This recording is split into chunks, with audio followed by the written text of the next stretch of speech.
Good morning guys. एक नई और प्यारी सी सुबह में आप लोगों का स्वागत है। आज डेट है 28 हो गई है और हम लोग हैं जो कि गोदावरी में नेपाल में रुके हुए हैं। जो ब्राज़ील वाले बाबा हैं सिद्धनाथ जी महाराज, उनके पहाड़ पे आश्रम बना हुआ है, उन्हीं के साथ रुके हुए हैं। कल उनके साथ थे, उनसे बातचीत की, उनके साथ खाना खाया, अच्छे से रुके, उनके आश्रम में ही सोए थे। अभी बहुत मस्त ठंडी बिल्कुल हवा चल रही है। अभी पेड़ है, इस वजह से ये बोल सकते हो आंधी चल रही है, बट पेड़ है इस वजह से यहाँ पे ये बिल्कुल ठंडी हवा महसूस हो रही है। देखिए, और वहाँ दूर पहाड़ों में भी सनराइज़ हो रहा है। अभी सूर्य महाराज जी निकल रहे हैं। ये देखिए, पहाड़ ही पहाड़ हैं, जंगल ही जंगल हैं। तो अभी लगभग 8 बज गए हैं और हमारा आश्रम को छोड़ने का टाइम हो गया है। अभी महाराज के लिए धन्यवाद और दाई लोग के लिए भी धन्यवाद। अभी उनसे अंतिम विदा लेते हैं और चलते हैं अपने आगे के रास्ते की तरफ, अपने लक्ष्य की प्राप्ति करने। चलिए, साथ लोग अपना भजन ध्यान कर रहे हैं, बातचीत कर रहे हैं। अभी चलते हैं हम लोग बस यहाँ से। तो बस हम महाराज से अंतिम विदा ले रहे हैं। तो पता नहीं महाराज अपने अंदर गए हैं अपनी कुटिया में, कुछ हमारे लिए लेके आ रहे हैं। प्रसाद है क्या है ये पता नहीं, अभी वो आ जाएंगे लेके, तब देखते हैं क्या लेके आते, क्या हमारे लिए भेंट देते। हमारे पास तो है नहीं उनके लिए कुछ देने के लिए। अभी जब नेक्स्ट टाइम आएंगे तो कुछ ना कुछ देखेंगे, हमसे जो बनता है। अभी उनके लिए बस दिल से धन्यवाद है। यहाँ पे जो इतना अच्छा एक्सपीरियंस रहा है। अरे महाराज जी, महाराज जी कुछ बोल दीजिए। ये महाराज जी ने हम लोगों के लिए प्रसाद दिया है। महाराज जी हैं, शुभ यात्रा हो। बम बम महाराज, बम बम। अच्छे रहिए आप और अपना डॉक्यूमेंट्स रेडी करवाइए, जो भी है। अगर हमारी कोई ज़रूरत पड़े तो हमें बता दीजिएगा। तो बस अभी हमारे कदम धीरे धीरे आश्रम की तरफ से बाहर दूर जा रहे हैं। अभी आप आश्रम के अंतिम दर्शन कर सकते हैं। यहाँ पे पूरा प्राकृतिक माहौल है, कोई शोरगुल नहीं है, पक्षियों की चहचहाहट है, हवा की आवाज़ है, झरने हैं, झरने ऊपर है। मैं उस तरफ गया था बट कैमरा लेके नहीं गया था। ऊपर एक छोटा झरना है, बारिश के टाइम पे काफ़ी मतलब उसका बहाव तेज़ हो जाता है। तो ये शॉर्टकट है। पहले हम लोग ऐसे घूम के आए थे पूरे पहाड़ पे, बट ये शॉर्टकट है जहाँ से अभी मैं जा रहा हूँ नीचे की तरफ। तो तीखी चढ़ाई उतरने के बाद अभी मैं थोड़ा सा समतल बट अभी पहाड़ पे ही हूँ, कच्चे रास्ते पे आ गया हूँ। तो महाराज जी के बारे में मैं बताना स्टार्ट करता हूँ। महाराज जी हैं जो कि ब्राज़ील से हैं और उनके पिताजी हैं वो कहीं पूर्वज इंडिया से ही थे। जब भारत पाकिस्तान वो हुआ था उस समय 1947 के बाद कहीं 1960 तक वो चले गए थे ब्राज़ील। और उनकी माताजी हैं जो कि पुर्तगीज़ हैं। उनके पिताजी नहीं गए थे, मतलब उनके दादाजी या फिर उनके पिताजी, इस तरीके से उनकी माताजी पुर्तगीज़ हैं। तो ऐसे करके उनका जन्म हुआ। वो 4 भाई बहन थे और उनके जब वो 15 साल के थे, इतना मतलब मिडिल क्लास बोल सकते हैं या फिर लोअर क्लास फैमिली से बिलोंग करते थे। तब वो 15 साल के थे तब उनके पिताजी एक्सपायर हो गए थे। तो उनकी फाइनेंशियल कंडीशन काफ़ी वीक हो गई थी। तो उनके जो बड़े भाई थे वो फैमिली को छोड़ के चले गए थे, कहीं और सेटल हो गए थे। और धीरे उनकी उसके बाद उनकी दीदी, तो उनकी कंडीशन, उनकी माताजी की कंडीशन काफ़ी ख़राब हो गई थी। तो इस वजह से उन्हें काफ़ी मतलब उन चीज़ों को देख के सदमा लगा। फिर उन्होंने खुद काम करना स्टार्ट किया है, बोल सकते हैं चाइल्ड लेबर।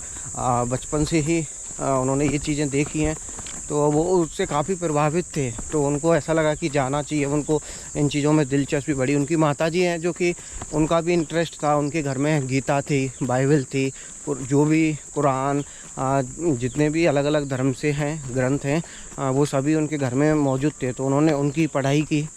तो फिर उन्हें लगा कि भारत जाना चाहिए।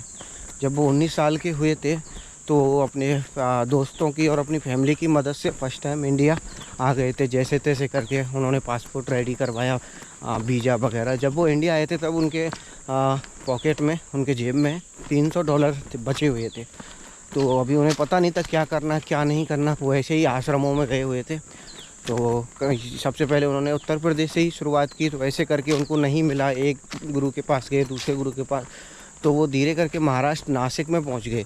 तब उनको उनके गुरुजी मिले उनके पास वो रहे। उन्होंने गुरु दक्षिणा के तौर पे वो अपना शरीर और जो बच्चे कुछ जो भी अपना सब कुछ उनके सामने रख दिया। तो वो उनके साथ 5 साल तक रहे थे। सब कुछ उन्होंने वहाँ से हिंदी सीखी, संस्कृत बोलना सीखा, संस्कृत भी आता है, जितना भी है जो भी उनके पास ज्ञान है बोल सकते हैं, नॉलेज है, वो उन्होंने अपने नासिक वाले गुरुजी से सीखा। तो उनके फिर 5 साल हो गए तो उनके यहाँ के लिए नागरिकता के लिए भी अप्लाई किया। तो तब उनके पास कोई भी डॉक्यूमेंट्स बचा नहीं था, उनके डॉक्यूमेंट्स जल गए थे आश्रम में ही। तब जो नासिक के उनके गुरुजी थे उन्होंने ही उनका अपने पिताजी का नाम दिया, माताजी का नाम दिया, अपने उससे उनके डॉक्यूमेंट्स बनवाए। तब उन्हें इंडिया की नागरिकता मिली। पासपोर्ट शायद नहीं बनवाया था उन्होंने, क्योंकि इंडियन के उन्हें नेपाल जाना था इसके बाद। तो इंडियन के लिए जब इंडियन नागरिकता मिल गई तब पासपोर्ट की कोई आवश्यकता नहीं होती। 5 साल रहने के बाद वो नेपाल आ गए थे। नेपाल में काठमांडू रहे थे, पोखरा रहे थे और कई जगहों पर रहने के बाद अभी महाराज जी पिछले 1.5 साल से यहीं पे हैं। गोदावरी है जो कि अतरिया कंचनपुर डिस्ट्रिक्ट में पड़ता है। तो हम अपने होस्ट विशिष्ट भट्टा के यहाँ पे लास्ट में आप देखिए, उनके यहाँ पे रुके हुए थे, 3 दिन रुके थे। तो उन्होंने बताया था महाराज जी के बारे में, और ये हमारे रूट में भी पढ़ते थे, रास्ते में भी, क्योंकि हमें अमरगढ़ी जाना था। तो महाराज जी से मिलने की उन्होंने बताया कि ऐसे मिल सकते हो। तो हमें अच्छा लगा, तो हम महाराज जी के पास आ गए। तो ये महाराज जी की दिलचस्प कहानी है। काफ़ी वो प्रभावित थे उन चीज़ों से, और इंडिया उनको इसलिए आना था कि यहाँ पे उन्हें लगता था कि प्यार बहुत है। और उनकी यहाँ जो उन्होंने वहाँ पे फील किया था, अपनी फैमिली का टूटना, फाइनेंशियल कंडीशन, पिताजी का एक्सपायर होना, तो उन्हें उस चीज़ की बहुत ज़्यादा आवश्यकता थी, इसलिए उन्होंने इंडिया आने का फैसला किया। आश्रम के प्रवेश द्वार का आप अंतिम नज़ारा देख सकते हैं। ये माहौल है भाई पीछे से इस तरीके का। अब हम फिर कभी मिलते हैं, हमें मौका मिलेगा तो चलिए चलते हैं हमारे लक्ष्य को हासिल करने के लिए। किसी से सहायता की गुहार लगाते हैं, जिससे वो हमें कुछ आगे हमारे रास्ता तय करने में मदद करें। तो धीरे धीरे चलते चलते आश्रम में एक दिन तो नहीं, एक रात्रि विश्राम करने के पश्चात हम लोग वापस से मेन रास्ते की तरफ आ गए हैं। और यहाँ से है जो कि हमें अमरगढ़ी तक का रास्ता तय करना है।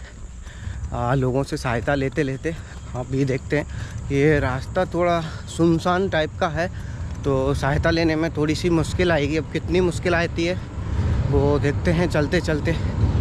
चलिए मिलते हैं, कुछ मिलता है सहायता हमें तो आप शेयर करते हैं, नहीं तो धीरे धीरे आगे बढ़ते रहेंगे पैदल। तो मैं कुछ समय पैदल चलने के बाद 15-20 मिनट, तो अभी यहाँ पे एक पुलिस चौकी है मेरे पीछे, वहाँ पे रुका हुआ हूँ, क्योंकि हमारे ब्राज़ील बाबा ने बोला था कि पुलिस चौकी पे चले जाइए, वहाँ पे सभी बड़े कॉमर्शियल व्हीकल की चेकिंग होती है। तो वहाँ पे रुकते हैं, उनको बताइए कि आप किस तरीके से ट्रैवल कर रहे हैं, तो वो किसी न किसी के साथ आपको बिठा देंगे। लगभग यहाँ पे 20 मिनट से ज़्यादा हो गए हैं, अभी तक केवल बस के अलावा कोई भी निकला नहीं है, ना ट्रक निकला, ना गाड़ी वगैरह, ना बाइक वगैरह, क्योंकि ये पता नहीं ऊपर से पहाड़ी एरियो से तो आ रहे हैं बट इधर से नहीं जा रहा कोई भी। देखते हैं आज की कितना समय लेती है हमारी पहली हिचहाइक, पहली लिफ्ट है जो कि यहाँ पे इंतज़ार कर रहे हैं हम, क्योंकि ये सही जगह है थोड़ा सा इंतज़ार करने के लिए। और यहाँ पे रुकते भी है, यहाँ पे चेकिंग होती है क्योंकि वो एंट्री कराना पड़ता है ऊपर जाने वाले व्हीकल्स को। तो हमें हमारी पहली लिफ्ट मिल चुकी है, ये हमें खानी डाना तक मिली है, जो कि यहाँ से लगभग 1 घंटे का रास्ता है। आई थिंक 15 से 20 किलोमीटर तक का डिस्टेंस तय हो जाएगा। तब तक आप रास्ते का मज़ा लीजिए, ये का माहौल है।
तो अभी हम थोड़ा रास्ते में रुके थे, भैया ने काफल लिया है, मैं काफल दिखाता हूँ आप लोगों के लिए।